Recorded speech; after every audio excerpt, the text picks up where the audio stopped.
Hello दोस्तों।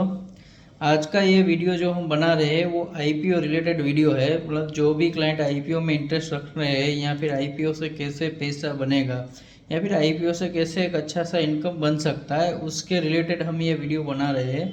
तो जो भी लोग आईपीओ में इंटरेस्टेड है वो खास पूरा ये वीडियो देखें, अगर आप आईपीओ में इन्वेस्टमेंट कर रहे हैं या फिर अप्लाई कर रहे हैं तो ओके। पहले हम ये देखेंगे कि आईपीओ आप अप्लाई करने में क्या क्या मिस्टेक कर रहे हो। ओके। तो काफ़ी काफ़ी सारे लोग हैं वो आईपीओ का एक्चुअली उसको टाइमिंग ही नहीं पता कि आईपीओ कौन से टाइम में अप्लाई करना चाहिए, ताकि रिजेक्ट ना हो हमारा आईपीओ, एरर ना आए आईपीओ अप्लाई करने के टाइम पे, कोई भी एरर ना आए अपने को, और इजीली अपना आईपीओ अप्लाई हो जाए। तो उसके लिए एक तो आप टाइमिंग, जो भी आप आईपीओ अप्लाई कर रहे हो वो सुबह सैटरडे संडे या फिर हॉलीडे को आईपीओ अप्लाई नहीं करना चाहिए। वो विंडो आप अप्लाई करोगे छुट्टी के दिन, तो क्या होगा कि लिंक आने में बहुत बड़ी दिक्कत होगी। तुरंत लिंक आएगी नहीं, वो दूसरे दिन जब वर्किंग आवर्स होगा तभी लिंक आएगी। तो पहले टाइमिंग आप चेंज कर लो कि भाई जिस दिन वर्किंग डे है, मतलब मार्केट चालू है, उसी दिन आपको आईपीओ अप्लाई करना है। और टाइमिंग रखना है सुबह 10 बजे से शाम के 5 बजे से पहले। इस इसके बीच में ही आपको अप्लाई करना है। आप शाम को 7 बजे 8 बजे आप आईपीओ अप्लाई कभी मत करना, क्योंकि वो आईपीओ आप अभी अप्लाई करोगे तुरंत आपके गूगल पे या फिर फ़ोन पे में अप्रूवल का लिंक मैंडेट नहीं आने वाला। वो दूसरे दिन ही आपका अप्रूवल मैंडेट लिंक आएगा। और जब आप अप्लाई करने जाओगे तो हो सकता है उसमें एरर आने के चांस ज़्यादा रहेंगे। तो आप सुबह 10 बजे से शाम के 5 बजे से पहले ही आपको आईपीओ अप्लाई करना है। और जब लास्ट डे हो, 3 दिन हमारा आईपीओ का विंडो ओपन रहता है, और जब लास्ट डे हो उस टाइम 12 बजे से पहले आपको करना है। मतलब 10 से 12 के बीच में ही आईपीओ अप्लाई का प्रोसेस करना है। आप 12 बजे के बाद आईपीओ अप्लाई करोगे तो मैं ये नहीं कहता कि आईपीओ अप्लाई नहीं होगा। वो स्पीड डिपेंड ऑन बैंक रहता है। कोई बैंक 2 बजे तक अलाउ करता है, कोई बैंक 3 बजे तक, या कोई बैंक 4 बजे तक भी अलाउ करता है। लेकिन 12 बजे के बाद जो भी आईपीओ अप्लाई करते हैं उसमें रिजेक्ट आने के चांस ज़्यादा रहते हैं। और रिजेक्ट होने के बाद उसमें सॉल्यूशन भी नहीं मिलता है, क्योंकि टाइम बहुत कम होता है। आप अपने ब्रोकर से उसके बाद फिर कांटेक्ट करोगे कि भाई हमें ये एरर आ रहा है, तो ब्रोकर भी कुछ कर नहीं पाएगा। इसलिए थोड़ा बहुत उसको भी टाइम मिलेगा। 12 बजे से पहले अगर कुछ दिक्कत आई तो उसको भी टाइम मिलेगा, तो इजीली आपका जो भी प्रॉब्लम होगा वो सॉल्व हो जाएगा। ओके। और हाँ, जब भी आप एक बार जैसे किस तरह से अप्लाई करना है, आई समथिंग मैं समझ सकता हूँ कि वो तो सबको आता ही है अप्लाई किस तरह से करना है।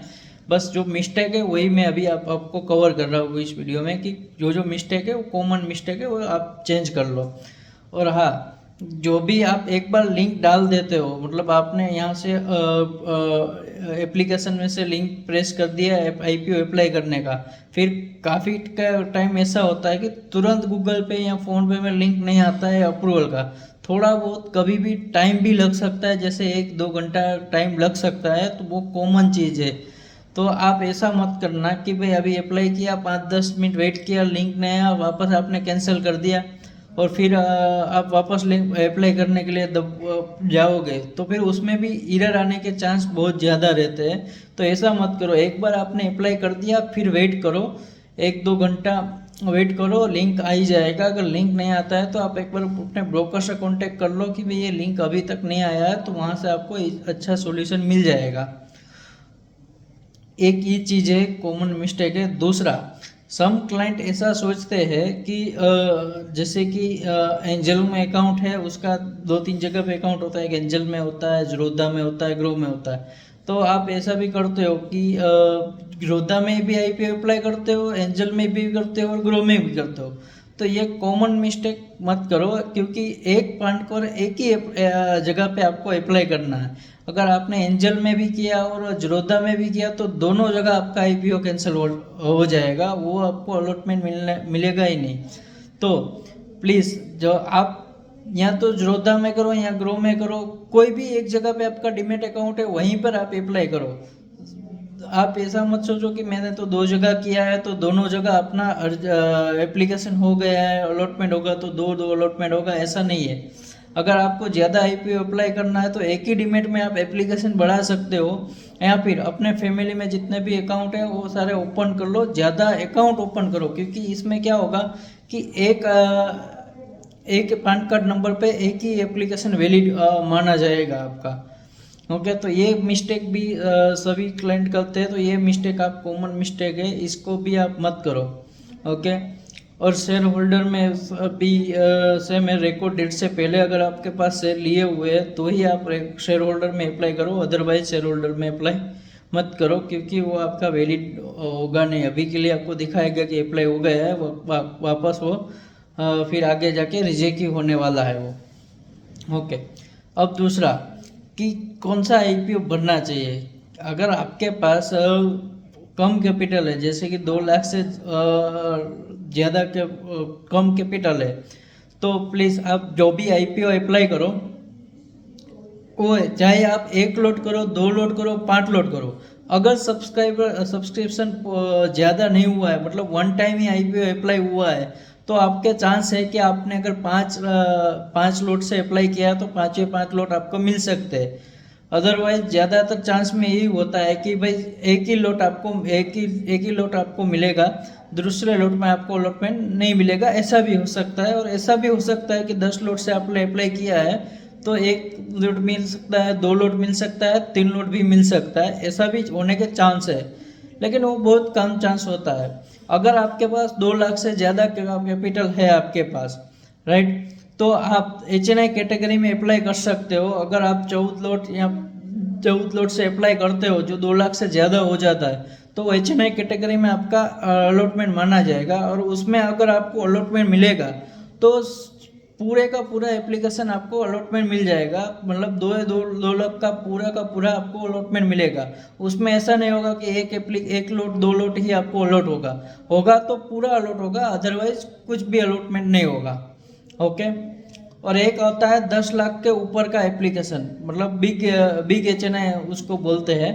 बिग HNI में किस तरह से होता है कि 10 लाख से ऊपर का अगर आप एप्लीकेशन आईपीओ में अप्लाई करना चाहो तो वो भी कर सकते हो। तो 10 लाख से ऊपर का एप्लीकेशन करोगे तो उसमें अलॉटमेंट मिलेगा, तो 2 लाख का अलॉटमेंट आपको मिल सकता है, या फिर 2 लाख से ज़्यादा भी मिल सकता है, लेकिन ज़्यादातर चांस में 2 लाख का ही अलॉटमेंट मिलेगा आप सबको। ओके, लेकिन अगर आपके पास कैपिटल है 10 लाख, तो आप 10 लाख से कर सकते हो, क्योंकि उसमें आईपीओ अलॉटमेंट होने के चांस बहुत ज़्यादा हाई हो जाते हैं अपने, तो अलॉटमेंट के चांस ज़्यादा मिल सकते हैं हमें। इसलिए सम क्लाइंट आईपीओ ऐसा मतलब सोचते हैं कि हमें तो आईपीओ मिलता ही नहीं है, मतलब हम काफ़ी बार अप्लाई करते हैं लेकिन हमें आईपीओ अलॉटमेंट होता नहीं है, मतलब तो थक गए फिर छोड़ देते हैं। 10-15 आईपीओ अप्लाई करते हैं, अलॉटमेंट नहीं मिलता तो उसके बाद आईपीओ अप्लाई करना ही बंद कर देते। तो ऐसा मत करो आप एक जस्ट थिंग सोचो कि एक तो जो आईपीओ में जो रिटर्न होता है वो सेफ होता है। मैं ऐसा नहीं कह रहा कि 100% सिक्योर ही होता है, लेकिन सेफ होता है। पैसा जाने के चांस बहुत, लॉस होने के बाद चांस बहुत कम होते हैं। अगर उसका GMB ग्रे मार्केट प्रीमियम अगर जो भी है वो ग्रे मार्केट प्रीमियम देखकर आप अप्लाई करते हो, तो ग्रे मार्केट प्रीमियम का अच्छा खासा दिख रहा है तो उसमें लॉस जाने के चांस बहुत कम होते हैं।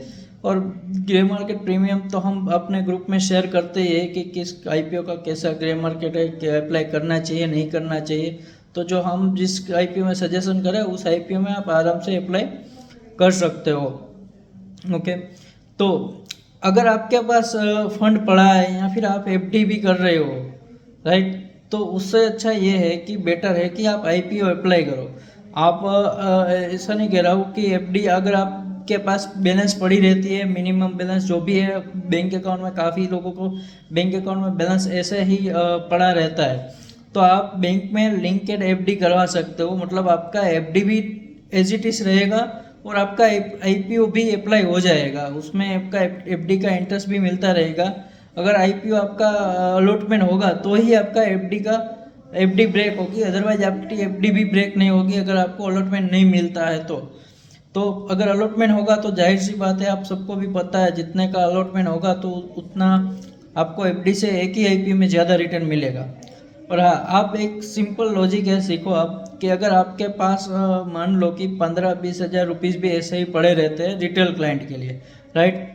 तो आप साल में जितने भी आईपीओ आ रहे हैं, जो जिसका जीएमपी अच्छा है, ग्रे मार्केट प्रीमियम अच्छा दिख रहा है, वो अगर आप अप्लाई कर रहे हो और अगर आपको साल में दो ही आईपीओ अलॉटमेंट होते हैं, मैं ज़्यादा नहीं कह रहा हूँ, लग बाई चांस जितना ज़्यादा लगा उतना ज़्यादा प्रॉफिट है, लेकिन मैं ऐसा कह रहा हूँ कि आपको 2 ही आईपीओ अलॉटमेंट होते हैं, आप ऐसा मान के चलो। और जिसका ग्रे मार्केट प्रीमियम 50% से ज़्यादा है, और वही आईपीओ आपको अप्लाई करना चाहिए कि जिसका ग्रे मार्केट प्रीमियम 50% से ज़्यादा आपको दिख रहा है।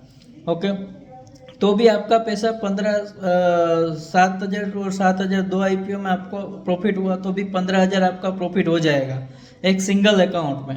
अगर आप फैमिली में भी ऐसे, अगर आपके पास छोटा कैपिटल है तो फैमिली में आप अगर 5 मेंबर हो, पाँचों का मेंबर आप आईपीओ आप अकाउंट ओपन कर रहे हो, पाँचों का डीमेट अकाउंट ओपन करके उसमें सब में अगर आप आईपीओ अप्लाई कर रहे हो तो एक अकाउंट में आप 15,000 भी मान के चलो तो भी आपका 60-70 हज़ार का प्रॉफिट आराम से साल में हो जाएगा। ओके, तो एक छोटा सा आराम से आपका खर्चा निकल जाएगा, ये छोटे क्लाइंट के लिए। और उसको क्लाइंट भी छोटे क्लाइंट है, उसको रिक्वायरमेंट भी छोटी रहेगी, मतलब उसका उतना भी उसके लिए बहुत बड़ा प्रॉफिट हो सकता है 60-70 हज़ार रुपये साल का। और जो बड़े क्लाइंट है जिसके पास 2 लाख कैपिटल है, राइट, अगर वो भी अप्लाई करते हैं तो उसमें भी मान लो कि आपके पाँच मेंबर है आपके घर में और पाँचों में आप अगर आईपीओ अप्लाई करते हो तो आपका इनिशियल 10 लाख तक का इन्वेस्टमेंट हो जाएगा। अगर आप होल्ड कर सकते हो तो 10 लाख का इन्वेस्टमेंट कर सकते हो तो, राइट। तो अगर आप साल में मान लो कि 2 आईपीओ है, आपको सभी एक अकाउंट में 2 आईपीओ अलॉटमेंट हुआ, पूरे साल जितना भी आईपीओ आएगा जिसका जीएमपी 50% से ज़्यादा दिख रहा है आपको, उसमें आपने अप्लाई किया, राइट, तो भी आपका 2-2 लाख करके 10 लाख का आराम से आपका इनकम हो जाएगा, जो एक बढ़िया अमाउंट रहेगा। ओके, जो कहीं पर नहीं मिलेगा। आप अगर मान लो एफडी कर रहे हो या फिर छोटा मोटा दूसरी जगह कोई भी फिक्स जगह पे फिक्स इनकम पे आप अगर इन्वेस्टमेंट कर रहे हो तो हाँ हार्डली 8-9% या फिर 10%। बॉन्ड में भी इन्वेस्ट कर रहे हो तो 10-11% से ज़्यादा बॉन्ड में भी रिटर्न नहीं मिलेगा, राइट। तो यहाँ पर आपको आराम से 50% से ज़्यादा ही रिटर्न आपको मिलेगा। अगर आपका नसीब अच्छा है तो ज़्यादा अलॉटमेंट होगा तो ऐसा भी हो सकता है कि 10 लाख का 15-20 लाख भी हो सकता है। ओके, ये लग बाई चांस है, लेकिन हम मिनिमम काउंट कर रहे हैं। ओके, तो जो 2 लाख जिसके पास बिग एचएन है, मतलब 10 लाख तक का अगर आपके पास फंड होल्ड करने का फंड है, राइट, और उसमें आप सोचो कि अगर साल में 2 आईपीओ भी अलॉटमेंट हुआ एक चेन्नई का, ओके, तो भी आपको 2 लाख से ज़्यादा प्रॉफिट रहेगा। और रिटर्न आप इंटरेस्ट परसेंटेज के हिसाब से अगर आप काउंट करो तो वो 20% आपका रिटर्न हो गया, राइट। अगर ये कंटिन्यू करोगे, अगर पूरे साल एक फिक्स अमाउंट आप आईपीओ के लिए साइड में रखो और जितने ज़्यादा अकाउंट हो सके उतना ओपन करके उसमें आईपीओ अगर आप अप्लाई कर रहे हो तो पूरे साल अगर आप रिटर्न गिनोगे ना तो 30-40% से ज़्यादा ही आपका रिटर्न निकलेगा। उससे कम मेरे को नहीं लगता कि रिटर्न निकलेगा। ये कोई ऐसा नहीं कह रहा कि गारंटी दे रहा हूँ मैं निकलेगा ही, लेकिन हमने ज़्यादातर देखा है कि ये रिटर्न एक्सपेक्ट कर सकते हैं आप। ओके, तो फिर आप ऐसा मत सोचो कि 4-5 आईपीओ आया नहीं लगा तो फिर आईपीओ अप्लाई करना छोड़ दिया, बैलेंस पड़ा है फिर भी आप अप्लाई नहीं कर रहे हो। आप अप्लाई करो, उससे अच्छा खासा रिटर्न मिल जाएगा आपको। Thank you. बाकी अगर कुछ समझ में नहीं आ रहा तो इन्फॉर्मेशन, अगर कुछ पर्सनली आपको गाइडलाइन चाहिए तो हमारा कांटेक्ट कर सकते हो रिसर्च सुल्तान का। Thank you.